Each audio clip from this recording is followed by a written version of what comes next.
इनका भी वर्णन करना पड़ेगा। सरस्वती के तट पर बैठे इनका भी वर्णन करना पड़ेगा। और सरस्वती जी का वर्णन करेंगे, थोड़ी दूर गंगा जी हैं उनका भी वर्णन, फिर यमुना जी का भी वर्णन। तो वेद व्यास जी ने मन में विचार किया, अगर मैंने एक देव का भी नाम लिखकर के स्तुति प्रारंभ की तो मुझे सबको वंदन करना पड़ेगा। इसलिए उन्होंने मन में विचार किया, ऐसा क्या करें कि सबको वंदन भी हो जाए और कोई बुरा भी ना माने। उन्होंने क्या लिखा? सत्यम परम धीमहि, जो परम सत्य है मैं उसे वंदन करता हूं। देखिए, नमोस्तुते व्यास विशाल बुद्धे, जो परम सत्य है मैं उसे वंदन करता हूं। ये बात कहते ही व्यास जी महाराज ने, मानो जैसे एक व्हाट्सएप में फीचर होता है ब्रॉडकास्ट मैसेज, एक साथ एक ही मैसेज सबको पहुंच जाता है। सत्यम परम धीमहि जैसे ही कहा, अब कोई देवता अगर शिकायत करे मेरा नाम क्यों नहीं लिखा, अच्छा तो तुम सत्य नहीं हो क्या? तुम परम सत्य नहीं हो? सब अपने आप को परम सत्य मानते हैं। अरे मैं और आप, जबकि हमारी मृत्यु निश्चित है, हम भी अपने आप को परम सत्य मानते हैं, हम भी अपने संबंधों को परम सत्य मानते हैं। और देवता तो परम सत्य हैं ही। तो किसी को लगे भी ना कि इन्होंने कृष्ण को प्रणाम किया है और सबको प्रणाम भी हो जाए, इसलिए परम सत्य को प्रणाम किया। सत्यम परम धीमहि। बंधुओं, ऐसी बुद्धि होना उसको व्यास कहते हैं। ऐसी बुद्धि होना उसको सनातन बुद्धि कहते हैं। धर्म का मतलब क्या होता है? जो सबको धारण करना जानता है, वो ऐसी क्रिया करता है, ऐसी बात बोलता है, ऐसे कर्मों को करता है कि सब समझ जाते हैं, किसी को बुरा भी नहीं लगता, किसी को बहुत अच्छा भी नहीं लगता। सम स्थिति, ये एक धार्मिक व्यक्ति का लक्षण है। बहुत ध्यान से सुनिएगा। जो एक पक्ष में रहता है कि इन्हीं को अच्छा लगे, बाकियों को बुरा लगे तो मुझे कोई फर्क नहीं पड़ता, ये धार्मिक नहीं है। धार्मिक व्यक्ति वो जो अपनी क्रिया, अपने कर्म, अपने वचन, अपने कर्तव्य से ऐसी बात, ऐसी क्रिया करता है सब मान जाते हैं, ना कोई बहुत प्रसन्न होता है और ना कोई दुखी होता है, सब सम रहते हैं। वो धार्मिक है, वो सनातन है। इसलिए वेद व्यास जी महाराज ने सत्यम परम धीमहि, क्योंकि श्रीमद् भागवत पुराणों के राजा हैं, यहां पर पहले श्लोक में प्रणाम किसको करना है इससे बहुत बड़ा अंतर आ जाएगा विश्व में। इसलिए वेद व्यास जी ने सत्यम परम धीमहि कहा। ये बात हम इसलिए आप सबके बीच में कह रहे हैं कि व्यास जैसी बुद्धि रखिए। हम लोग पक्षधर हो जाते हैं, हम लोग पक्षपाती हो जाते हैं। नहीं, मध्यस्थ रहिए। इसको दोगलापन नहीं कहते कि यहां भी हैं वहां भी हैं, ऐसा नहीं। ये मध्यस्थता है। आपका स्वरूप स्वभाव ही ऐसा है, आपकी क्रिया ही ऐसी है कि वो मध्यवर्ती ही बना के रखता है आपको। कथाएं सुनने से ऐसी बुद्धि जागृत होती है, ना किसी के प्रति ममता, ना किसी के प्रति अहमता, मध्यस्थता। वेद व्यास जी महाराज ने सत्यम परम धीमहि, मैं परम सत्य को वंदन करता हूं कहा। भागवत जी के विश्राम में भी सत्यम परम धीमहि कहा, और भागवत जी के मध्य में भी सत्यम परम धीमहि ने कहा। 9 बार सत्य का। सत्यव्रतम सत्य परम त्रिसत्यम सत्यस्य योनिम निहितम च सत्ये सत्यस्य सत्य मृत सत्य नेत्रम सत्यात्मकम त्वाम शरणम प्रपन्ना। 9 बार सत्य कहा। अब देखिए, समझदार को इशारा काफी।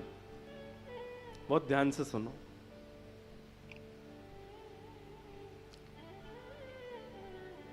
पीछे वाले लोग हमारे बड़े आनंद से कथा सुनते हैं, बेचारे ना उठते हैं, ना आते हैं, ना जाते हैं। आगे वालों के तो आने जाने लगे ही रहते हैं। कल हम आगे वाला सेक्शन और थोड़ा कम करवा देंगे। पीछे वाले लोग बेचारे ध्यान से कथा सुन रहे हैं, उनको अच्छा लगता है। और एक तो व्यास मंच के सामने वाले ही उठ उठ के जाते हैं, और ये खाली जो पीछे बीच में पड़ी है, यहाँ पे जो पैर फैला के बैठे हैं, पैर समेट के बैठे हैं। खाली जगह है इसका मतलब ये थोड़ी कि व्यास जी हमारे चरणों के दर्शन करते रहो, कथा सुनाते रहो। कथा तो भैया तपस्वी बन के सुननी चाहिए। कथा में तो एक आसन में बैठ के सुनना चाहिए। कथा के बड़े नियम। कथा कोई केवल सत्संग नहीं है। ठाकुर जी के समस्त तीर्थ धाम सब प्रकट हो जाते हैं कथा के रूप में। कथा सुनने का मतलब बद्रीनाथ यात्रा भी हो गई, जगन्नाथ यात्रा भी हो गई, द्वारिका यात्रा भी हो गई, संत भोज भी हो गया, गंगा स्नान भी हो गया, त्रिवेणी संगम स्नान भी हो गया, कुंभ स्नान भी हो गया, सब हो जाता है कथा से। इसलिए कथा में तो बहुत व्यवस्थित होकर बैठना चाहिए। जिनसे बैठा नहीं जाता सोफे पे वही बैठे, या जो श्रेष्ठ हैं, जो संत हैं, महापुरुष हैं, वही बैठे। जिनको ठाकुर जी ने अनुकूलता दे रखी है। एक बात बता दें आपको, अगर अनुकूल शरीर पाने के बाद भी आप सत्संग कथा में बहुत सुविधा से बैठते हो तो ठाकुर जी आपके अंगों की फिर सुविधा छीन लेते हैं। फिर कमर दर्द भी होने लग जाएगी, पैर भी खराब होने लग जाएंगे। तो ये सब होने की संभावना है, क्योंकि स्वस्थ जब तक हो तब तक अपनी स्वस्थता से भगवत सेवा में तप करो। ये तो तप हो सकता है ना कि आप 4 घंटे एक ही आसन में बैठो कथा सुनो, बहुत व्यवस्थित। तो सत्यम परम धीमे,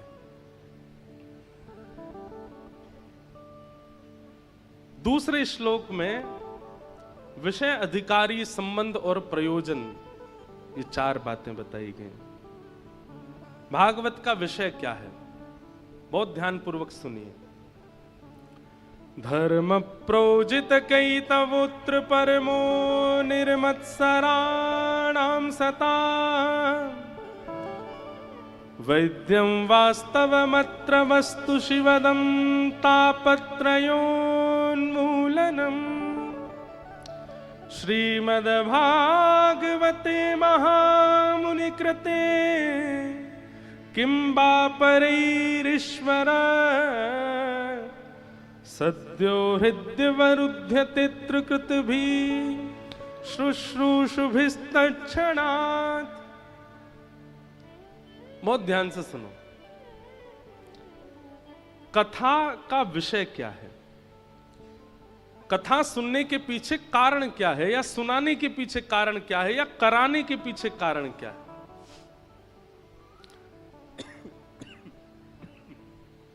सबसे पहली बात,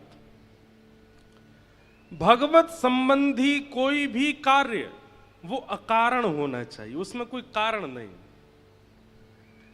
आप जैसे ही किसी भगवत संबंधी कार्य में कारण को लेकर के आते हैं तो उस कार्य से जो प्राप्त होना था वो प्राप्त होता ही नहीं है, फिर वो कारण ही प्राप्त होता है। जैसे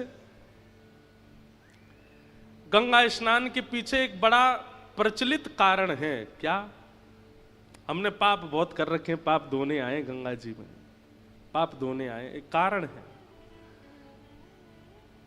कई लोग तो अपनी जितनी उम्र उतनी डुबकी लगाते हैं, किस लिए? जब हम 1 साल के थे तब हमसे जो पाप हुआ क्षमा करना, 2 साल का क्षमा करना, 28 डुबकी लगा ली, मतलब 28 साल के सारे पाप खत्म। वाह! जैसे ही आप कारण से भगवत संबंधी क्रिया करते हैं, उस क्रिया का पूर्ण फल वो 0.1% रह जाता है, नष्ट हो जाता है। वही बात हो गई कि बच्चा अपनी मां के पास गया, 80 वर्ष की मां हो गई, पैर दबा रहा है, तो मां मन में सोचती है ये मेरे पैर क्यों दबा रहा है, इसने जीवन भर तो सेवा नहीं करी, आज कैसे पैर दबा रहा है, जरूर कुछ इसको चाहिए। बेटा से पूछती है क्या बात है? कुछ नहीं माँ, बस आप बहुत थक गई होंगी, पैर दबा। बस थकी तो बेटा मैं 80 साल से हूं, तू आज ही पैर दबा रहा है, क्या चाहिए? बता। नहीं नहीं कुछ नहीं माँ, आप ऐसा क्यों सोचती हूँ, मैं आपकी सेवा, आपका बेटा नहीं हूं मैं? बोले बेटा है तभी तो जानती हूं, क्यों दबा रहा है बता। सुन, वो अलमारी में पीछे वाली तरफ प्रॉपर्टी के कागज रखे, ले जा। अच्छा माँ अब रात बहुत होगी, सो जाओ आप।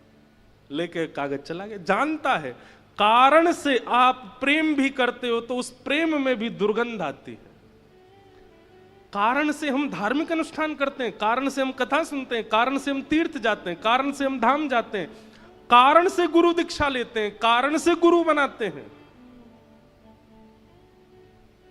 ऐसे गुरु जी बताओ जिनकी शरणागति लेते ही माला माल हो जाए, हम कोई कमी नहीं रहे, सब बढ़िया बना रहे, ऐसे गुरु जी कारण से।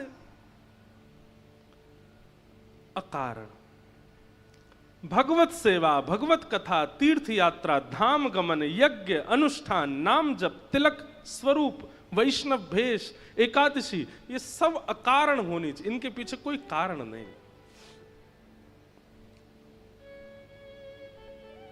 और कारण हो तो वो ऐसा कारण हो जिससे संसारी भावना पुष्ट ना होती हो, आध्यात्मिक भावना पुष्ट होती हो। हमारी बात समझ रहे हैं ना सब लोग? संसारिक भावना पुष्ट मतलब हम जब तक जीवित हैं तब तक हम खाते रहें, पीते रहें, आनंद करते रहें, झूमते रहें, घूमते रहें, ऐसा करें, ये संसारी भावना है। और आध्यात्मिक भावना क्या है? श्री गंगा जी का तट हो, यमुना का वंशीवट हो, मेरा सांवरा निकट हो, जब प्राण तन से निकले, इतना तो कहना स्वामी, जब प्राण तन से निकले। अब कारण तो ये भी है, लेकिन इस कारण से संसार की पुष्टि नहीं है, ये आध्यात्मिक पुष्टि का कारण है। ये कारण आप रख सकते हो। कथा सुनने के पीछे विषय क्या है? कहते हैं धर्म प्रौजत कई तवोत्र परमो, हमारे चित्त में परम धर्म की भावना प्रकट होना, यह भागवत का विषय है, ये भागवत का विषय है। परम धर्म किसे कहते हैं? जब तक ठाकुर जी से मांगा है तब तक भी धर्म है, लेकिन जब ठाकुर जी को देने लगे हैं, हम दे तो कुछ नहीं सकते, लेकिन फिर भी अपना समय, अपना जीवन, अपना व्यवहार, अपने स्वभाव, अपना रूप, अपने वस्त्र, अपने ढंग सब ठाकुर जी को अर्पित करने लगे हैं, तभी वो परम धर्म हो जाता है। जब तक ठाकुर जी के आगे ऐसे रहे तब तक धर्म था, लेकिन अब ठाकुर जी के आगे ऐसे हैं, सब कुछ अर्पित कर दिया है, वो परम धर्म है। भागवत जी का विषय क्या है? ठाकुर जी से मांगना नहीं है, स्वयं को भी देना है, स्वयं को भी अर्पित करना है। हमारे वृंदावन में एक स्थान है कोकिल साईं, हर वर्ष वहां के उत्सव में थोड़ी देर के लिए 1-2 दिन का प्रवचन दास को करने का सौभाग्य मिलता है।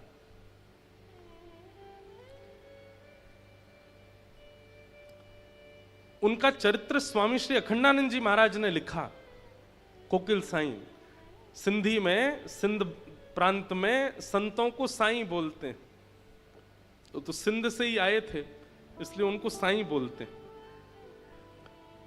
और कोकिल उनको इसलिए बोलते थे क्योंकि वो जब मानसी में जाते तो नेत्रबंद करके एक कोयल का रूप धारण करके, और सीता जी जो अशोक वाटिका में हैं रावण के यहां, वहां सीता जी के विरह को दूर करने की सेवा अपनी मानसी में करते। कितनी बड़ी बात देखो। उन्होंने जब कथा सुनी तो कथा सुनकर के उनके मन में क्या आया कि सीता जी इतने वर्षों तक रावण की वाटिका में रहीं, वहां इतना विरह सीता जी को होता था, किसी ने उनके मन को शांत क्यों नहीं किया? अपने गुरुदेव से पूछते सीता जी के आसपास कौन रहता था? बोले बड़े बड़े राक्षस रहते थे, दुष्ट रहते थे, राक्षसियां रहती थीं। हमारी इतनी कोमल सी सीता जी, इतनी मधुर सी सीता जी इतने इतने विषम परिस्थिति में रहती थी। तब से उन्होंने मन बनाया, इसी कलिकाल में आज से 40-50 साल पहले वो नित्य नेत्रबंद करके मानसी बनाते अपने मन में, और एक लंका का निर्माण करते, उस लंका में जहां सीता जी वाटिका में बैठी उसका निर्माण करते, और स्वयं कोयल बन के जाते और जाकर के विरही सीता जी को खुश करने का प्रयास करते। राम जी की बाल लीला सुनाते, राम जी की मधुर एक लीला हमने भी सुनाई थी एक बार कौशल्या मैया और यशोदा मैया के दोनों लाला अदला बदली हो गई। ये लीला कोकिल साईं सीता जी को सुना रहे हैं। कैसे? बोले एक बार नित्य साकेत धाम में कौशल्या मैया के मन में आई कि मैं नंद रानी यशोदा से मिलने जाऊं, और यशोदा मैया के मन में आई कि मैं कौशल्या से मिलने जाऊं। अब दोनों के लाला लाडले छोड़ते हैं नहीं एक दूसरे को। आज जैसे ही मैयाओं ने अपने अपने लाला का श्रृंगार किया, दोनों बिल्कुल एक जैसे लग रहे हैं। और तभी दोनों मैया निकली अपने अपने भवन से। वहां यशोदा मैया के मन में आई कि मैं कौशल्या जी से मिलने जाऊंगा, और उसी समय इनके मन में भी आई है। लेकिन बीच रास्ते में दोनों माताएं मिल गईं। दोनों के गोद में श्याम बैठे हैं, एक के घनश्याम एक के रामश्याम। एक जैसे हैं बिल्कुल, आंखें भी एक जैसी, नाक भी एक जैसी, होठ भी एक जैसे, गाल भी एक जैसे, दांत भी चार ही हैं दोनों के। बस अंतर एक है, आपको पता है, मोर पंख कभी कभी राम जी भी पहनते हैं, मोर पिच कभी कभी राम जी भी धारण करते हैं। अंतर केवल एक है, क्या? इनके नयन गंभीर हैं, राम जी के नेत्रों में थोड़ी गंभीरता है, और इनके चपल विशेष, और ठाकुर जी के नेत्रों में थोड़ी चंचलता है। और हरकतें भी सीधे स्थिर बैठते नहीं हैं ठाकुर जी, कभी हाथ हिलाते रहेंगे, कभी पैर चलाते रहेंगे, कभी कुछ। पिताजी करिए, अरे कोकिल फिर क्या हुआ बताओ ना। बोले फिर तो वो हुआ। बोले क्या हुआ? जिसने आनंद ही भर दिया। बोले कैसे? कौशल्या मैया ठाकुर जी श्री कृष्ण को ले गई, और यशोदा मैया राम जी को ले गई। दोनों बालक भूल गई, एक दूसरे के बालक अदला बदली हो गए, चले गए। सीता जी इतनी प्रसन्न हो रही है सुन के। फिर क्या हुआ? बोले फिर राम जी आ गए गोलोक धाम में, और श्री कृष्ण पहुंच गए साकेत धाम में। आप सब समझ रहे हैं ना लीला? ये पृथ्वी की लीला नहीं है, ये गोलोक, नित्य गोलोक धाम में ठाकुर जी छोटे ही रहते हैं, नित्य साकेत धाम में राम जी की लीलाएं चलती रहती हैं। ये अयोध्या और वृंदावन गोलोक और साकेत ही है। जाके देखो हमारे वृंदावन में, यहां से ऊपर चढ़ के देखोगे तो बद्रीनाथ भगवान शंख चक्र गदा पद्म में बैठे, लेकिन वृंदावन में आज भी राधा रमण लाल छोटे से ही हैं। गर्मियों में केवल कॉपीन पहनते हैं, एक कॉपीन पहन के एक माला में ही पूरे दिन डोलते हैं। इतना मॉडर्न जमाना आ गया, लेकिन आज भी ठाकुर जी के वस्त्र छोटे ही छोटे रहते हैं गर्मियों में। और सर्दियों में इतना जाड़ा लगता है इनको कि महाराज कान भी ढक लेते हैं, सिर भी ढक लेते हैं, इधर से भी ढक लेते हैं, नीचे अंगीठी जला के और बैठते हैं। क्यों?